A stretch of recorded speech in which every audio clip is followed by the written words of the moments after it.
Viewers আসসালামু আলাইকুম। শিশুর কান্নার তদবির অর্থাৎ শিশুর কান্নার বন্ধের তদবির। শিশু খুব কান্নাকাটি করলে সূরা ফাতিহা এবং 4 কুল 3 বার পাঠ করে শিশুর গলায় ফুঁক দিবে। খুব কম কাঁদবে এবং যাবতীয় বালা মুসিবত হতে নিরাপদ থাকবে। 3 নম্বর তদবির, যে শিশু স্বপ্নে ভয় পেয়ে কাঁদে সূরা ফালাক ও সূরা নাস লিখে গলায় দিলে কম কাঁদবে। 3 নম্বর তদবির, যে শিশু স্বপ্নে ভয় পেয়ে কাঁদে সূরা ফালাক ও নাস আয়াত লিখে শিশুর গলায় বেঁধে দিবে। তো আরেকবার বলে দেই শিশুর কান্নার তদবির। শিশু খুব কান্নাকাটি সূরা ফাতিহা এবং 4 কুল 3 বার পাঠ করে শিশুর গলায় ফুঁক দিবে। খুব কম কাঁদবে এবং যাবতীয় বালা মুসিবত হতে নিরাপদ থাকবে। যে শিশু স্বপ্নে ভয় পেয়ে কাঁদে সূরা ফালাক ও নাস লিখে গলায় দিলে কম কাঁদবে।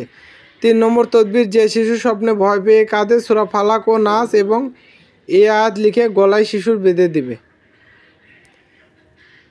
তো ভিউয়ার্স, সবাই ভালো থাকবেন, সুস্থ থাকবেন। আসসালামু আলাইকুম।